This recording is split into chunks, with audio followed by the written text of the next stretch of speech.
The War That Saved My Life, Chapter 13.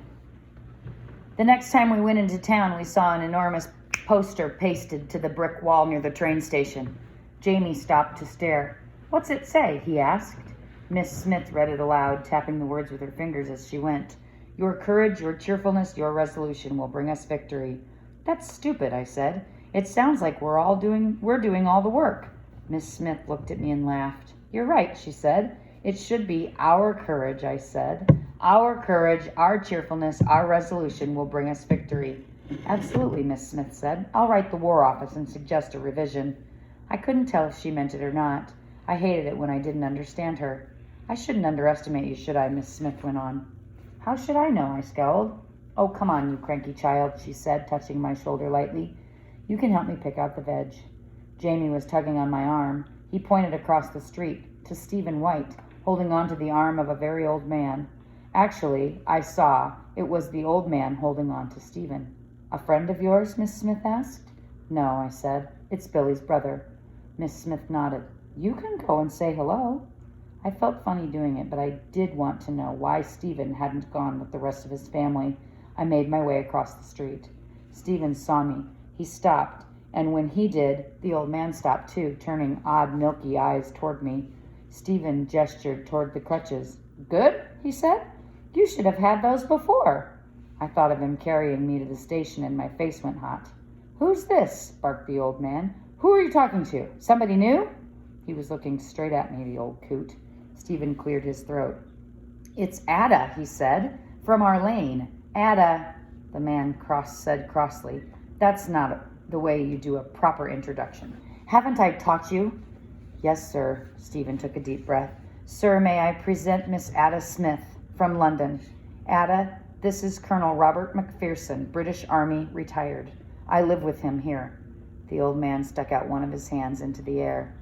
"And now you shake my hand, Miss Smith," he said.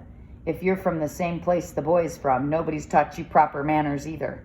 You shake my hand and you say, 'Nice to meet you, Colonel McPherson.'" I touched his gnarly, dry hand. He snatched my fingers and shook them up and down.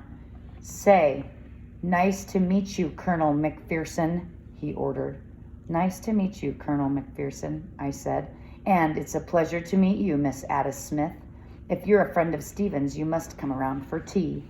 He let go of my hand. I wiped it against my skirt, not because his hand had been dirty, it hadn't, but because touching a stranger seemed like such an odd thing to do. Stephen was grinning as though he found the whole exchange funny. "How come you didn't go home?" I asked him. "Oh," he said, cutting his eyes towards Colonel McPherson. "Ma'am thought it better if I stayed here for a while." "No, she didn't," I said. "She said—" Stephen smacked me on the arm hard. I glared at him. He nodded his head toward the old man, frowning. "What?" I asked. "I'll talk to you later," Stephen said. "Later, okay?" "Okay," I said, still puzzled. Back on the other side of the street, Miss Smith and Jamie stood in front of the second poster. "This one's better," Jamie said. "Freedom is in peril," Miss Smith read. "Defend it with all your might." It was better. "What might?" I asked. "I might have some tea," said Jamie. "No." "Well, yes," Miss Smith said, "but in this case it means strength, force. Defend it with everything you've got." "Freedom is in peril," Jamie shouted, running ahead. He waved his arms wildly. "Freedom is in peril. Defend it with everything you've got." "What's freedom?" I asked Miss Smith, and I followed. I'd say it's the right to make decisions about yourself," Miss Smith said. "About your life. Like this morning, we decided to come to town. More like deciding that you want to be, I don't know, a solicitor when you grow up, or perhaps a teacher, or deciding that you'd like to live in Wales. Big decisions. If Germany invades, we'll probably still be able to go shopping, but we might not get to decide much else." As usual, I mostly didn't understand her, but I was tired of trying. "Stephen White has to live with a grumpy old man," I said. "I noticed," Miss Smith said. "I'm sorry to see the Colonel looking so frail. He was one of Becky's fox hunting friends, one of the huntin', shootin', and fishin' sort. I didn't realize he was so old." He made me touch his hand. I shuddered. That's just manners, Miss Smith said. So he said. Miss Smith grinned. I didn't know why. Skeptical child, she said, making me frown even harder. She grabbed the end of my plate and swung it. Your courage, your cheerfulness, your resolution. She was saying it wrong. I scowled. Will bring you victory, my dear.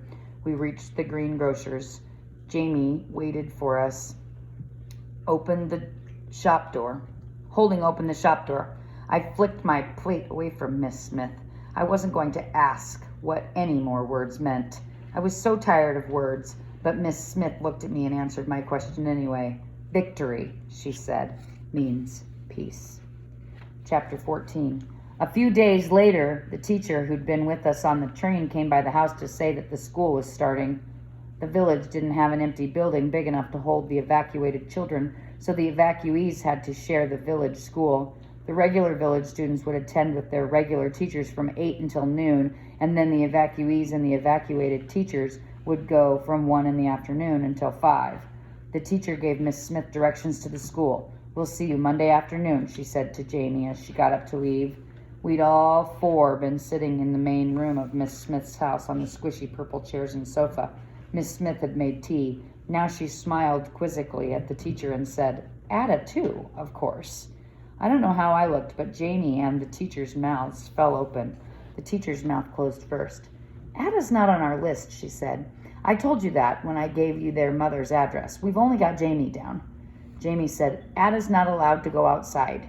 I said fiercely, that's rubbish. It was only ever in London, and you know it. But not school, said Jamie.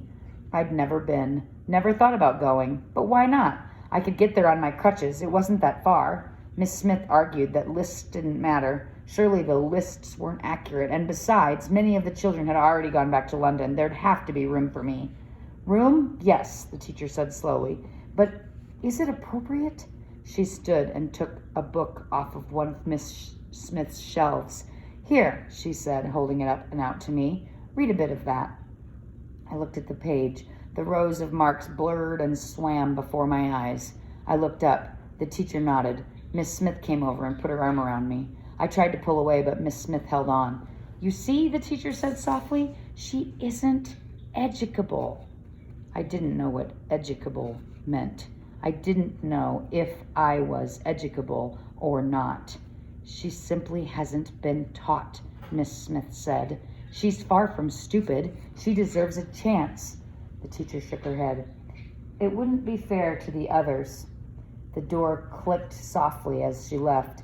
Miss Smith grabbed my shoulders with both hands. Don't cry, she said.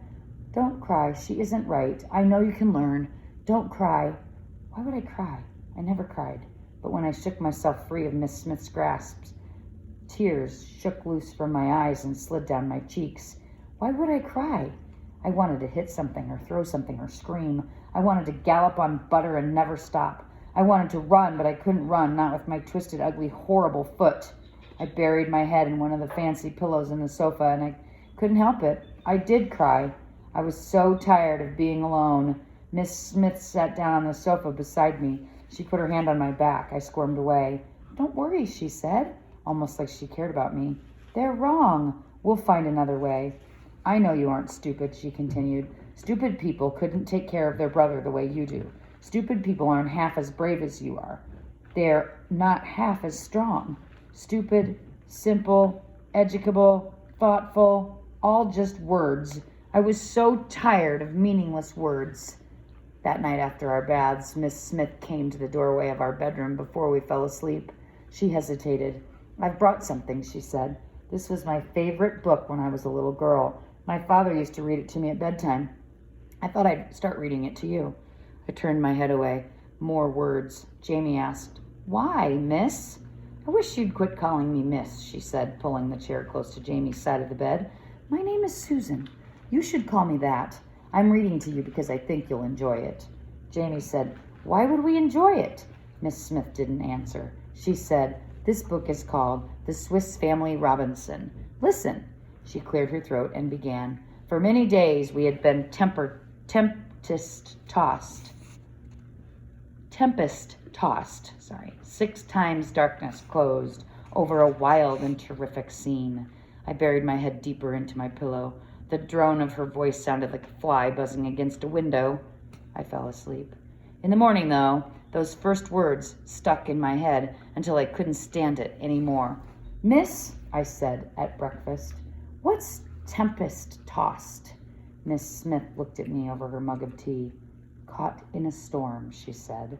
"Wind and rain and lightning, and if you're in a boat at sea, you get tossed from side to side. You're all thrown about because of the storm." I looked at Jamie. "That's us," I said. "All thrown about. We're tempest-tossed." He nodded. I turned back to Miss Smith. What's educable?" She cleared her throat. "Able to be educated," she said. "Able to learn. You are plenty able to learn, Ada. You are educable. I know you are. That teacher is wrong." A plane zoomed overhead. Jamie jumped up. We heard and saw planes all the time now because of the airfield, but Jamie never got tired of watching them. I got up to go out, too. "Ada," Miss Smith said, "if you like, this morning I'll start to teach you to read." I edged away. "No, thank you," I said, using the manners she taught me. "I want to go look at the planes." She shook her head. "That's not true." "I want to talk to Butter." Miss Smith leaned forward. "You're perfectly capable of learning. You mustn't listen to people who don't know you. Listen to what you know, yourself." What I knew, I'd learned looking out a single window. I knew nothing. Words she used, capable, tempest-tossed, even the little words. Sea. What was a sea? Boats came down the river Thames. Was a sea the same as a river? I knew nothing. Nothing at all. "I need to see the pony," I said. She sighed. "Suit yourself," she said, and turned away. I'd found a brush in the storage room, and I used it all over Butter's yellow coat. Dust and loose hair flew up. I could tell he liked it. "Good, isn't it?" I asked him. "Gets the itches out." My skin didn't itch the way it used to. The stinky lotion cleared up the rough patches on my skin, and my head felt better now that Miss Smith brushed my hair for me every morning. She braided it for me into a single plait down my back, so it stayed neater, out of my way in the wind, and wasn't as tangled at night. She brushed me the way I brushed Butter, which was odd no matter how I thought about it. "Look," Jamie cried, pointing to the sky. "It's a different one." He ran across the pasture, trying to get a better view of the plane. I rode Butter twice around the field before he got me off. At lunch, Miss Smith said she would walk Jamie to school for the first day. "You'll be all right by yourself, Ada?" she asked. "Or you could come." I shook my head. I wasn't going near the school, and that turned out to be lucky. The minute Miss Smith left Jamie, I climbed back onto Butter, and so I was there when the strange horse jumped into our field. Chapter 15. It happened like this. I was walking Butter in circles, practicing making him turn. I heard a sound like hoofbeats coming from the road, and I stopped to look, but couldn't yet see anything through the trees. A plane took off from the airfield and screamed straight over our heads just as a horse and rider came into view. Butter didn't mind the plane. He saw dozens of planes take off every day now, but the other horse, a big brown one, wheeled in fright. His rider pulled the reins sharply to keep him from bolting, but he wheeled again, and then he jumped forward, off the road and onto the verge, nearly chesting the stone wall into our field. The rider bounced loose in the saddle, and the horse, frantic, made a sudden leap up and over the wall. The rider tumbled sideways and disappeared. The strange horse galloped straight for Butter, reins flying, loose stirrups walloping his side. Butter spooked and spun, tossing me, and together both horses ran to the far side of the field. They galloped about for a bit, the idiots, but I wasn't paying attention to them. I ran for the fallen rider as fast as my bad foot would let me.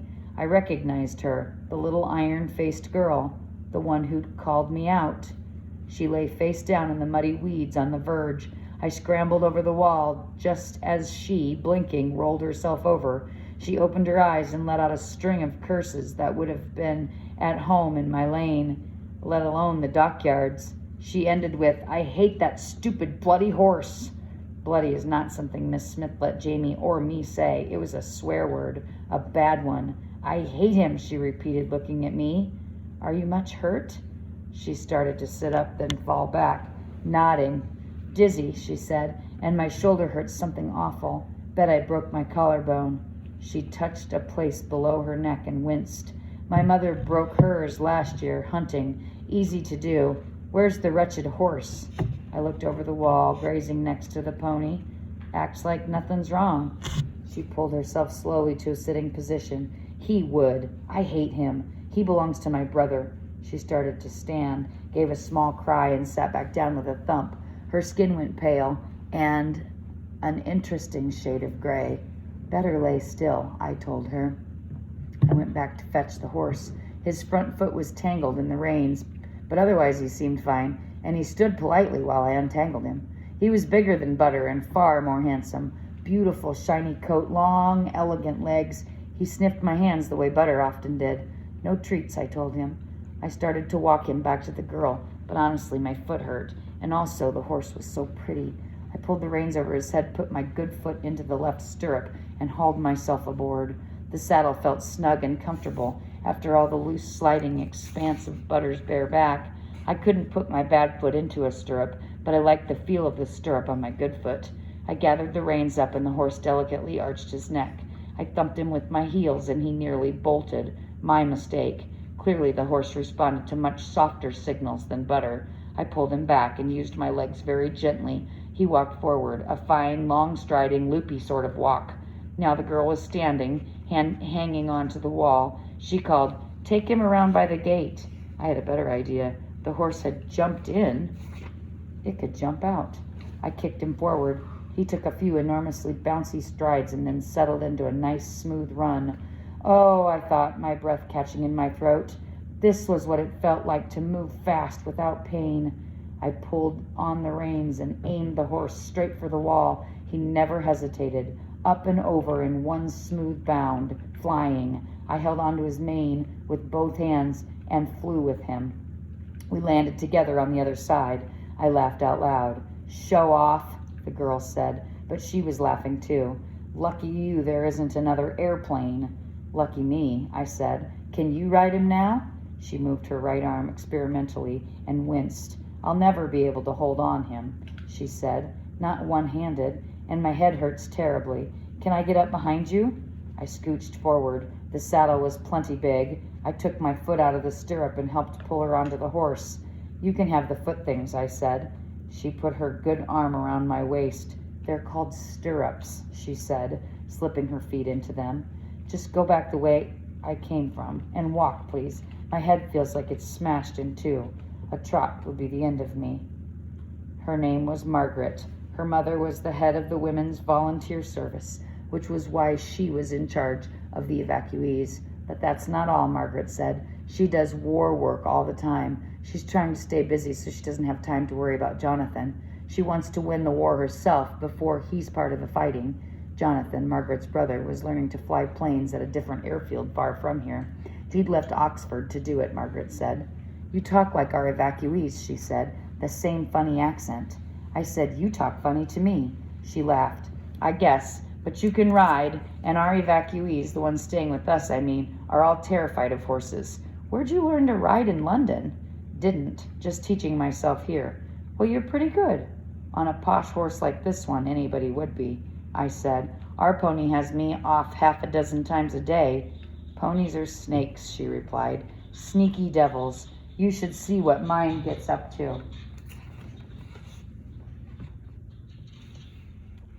It turned out the horse we were riding was her brother's, Hunter, and her mother was making her keep it exercised. "Just until I leave for school," she said, "which should have been last week, only they're moving the school, evacuating it, I suppose, so we're starting late. And I hate this horse. I do. And he hates me. Goes like a lamb for anyone else. Mom won't believe me, and he's worse when he's by himself, and he won't pony with my mare, so I'm stuck fighting him alone for an hour a day. All the stable lads have run off to join up. The Grimes is overworked, and there's nobody to go with me." All this talk, which I only half understood, seemed to suddenly exhaust her. She sagged against my shoulder. "You all right?" I asked. "Not really," she said. "I feel sick." The horse swung authoritatively around a corner. I hoped he knew where he was going. He seemed to, and anyway, Margaret wasn't telling me anything different. She swayed suddenly. I wished I was behind her so I could hold her steady. "Maggie," I said. There was a Margaret on our lane, and everyone called her Maggie. "Maggie, hang on." I pulled her hand farther around my waist. She leaned her head between my shoulder blades, muttering to herself. I worked hard to keep the horse steady, but walking fast. I didn't know how far we had to go. "Mother likes Jonathan better than me," Maggie said more loudly. "She doesn't really like girls. She'll do anything for him, but she's always cross with me." "My mom likes my brother better too," I said. "She hates me because of my foot." I could feel her lean over to look at my bad foot. I was glad that I had it bandaged. She swayed off balance. "Careful," I said. She said. "A brewer's cart ran it over," I said. "Oh," Maggie said. "Well, that's a silly reason to hate you." The horse clomped on. Maggie's head bounced against my shoulder. "It wasn't a brewer's cart," I said after a pause. "It's a club foot." That's the word the doctor had used. "Oh, club foot." Her voice slurred. "I've heard of that. We had a foal born with a club foot." The horse turned again, down a long gravel drive, planted on both sides with straight rows of trees. He stepped faster now, swinging his head. Maggie groaned. "I'm going to be sick," she said. "Not on the horse," I said. She said, and was, but she leaned over far enough that most of the sick missed the saddle. Then she nearly fell off. I grabbed her. The horse swung his head impatiently. "He's always happier going home," Maggie murmured. "Rotten bugger." "What's a foal?" I asked. "What?" "Oh, a baby horse. We had a horse born with a club foot. That's what Grimes called it." She swayed again. "I feel awful." I tried to imagine a little horse with a twisted hoof. Butter's hooves were long and curling, but they didn't twist. What would a horse do if it couldn't walk? No crutches for a horse, were there? "Did it die then?" I asked. "Wait. Oh, the horse? The clubfoot horse?" "No, Grimes fixed it. Grimes and the farrier." The trees opened up, and in front of us was a huge stone building, big like I imagined the dock warehouses must be, big like the London train station. It couldn't be right. Whatever the place was, it wasn't a house. The horse shook his head at my attempts to rein him in. Instead of heading straight for the massive building, he went around to the side, to what even I recognized was a stable. An elderly man came forward at a sort of running limp. Grimes, I thought. "What happened?" he asked. "Our Maggie's hurt," I told him. She tumbled sideways into his arm. He staggered but held on to her. "She fell off and smacked her head," I said. "Hurt her shoulder, too." Grimes nodded. "Can you stay with the horse a moment? I'll get her to the house." "Of course," I said, trying to make my voice sound like Maggie's. Grimes fixed a horse with a club foot. Fixed a club foot? How? He carried Maggie away. I slid off the horse a very long way to the ground and looked around.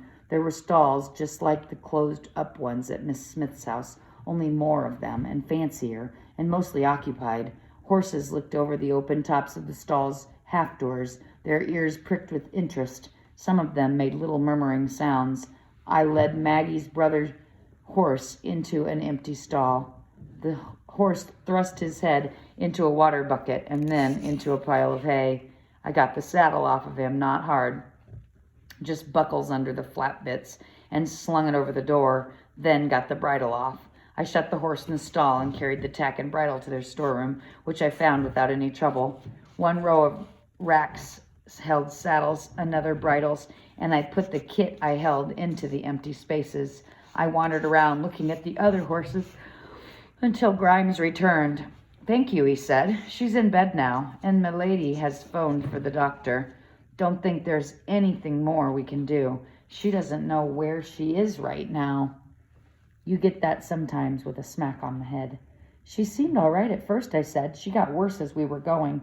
"I'm not surprised." He pointed to my foot. "What happened? You get hurt too?" I looked down. A small blood stain was seeping through the bandage. "Oh," I said. "It does that sometimes when I don't have my crutches." I hesitated, then added, "It's a club foot." Grimes didn't offer to fix it. He nodded and said, "I'll give you a ride home in the car, then." Grimes took me home very nicely. He thanked me for helping Miss Margaret. I told him I was glad to, especially since it meant I got to ride such a big fancy horse. He laughed a bit at that and patted my hand, which was odd but okay with me. I felt completely happy as I went through the front door. I was totally unprepared for Miss Smith's rage.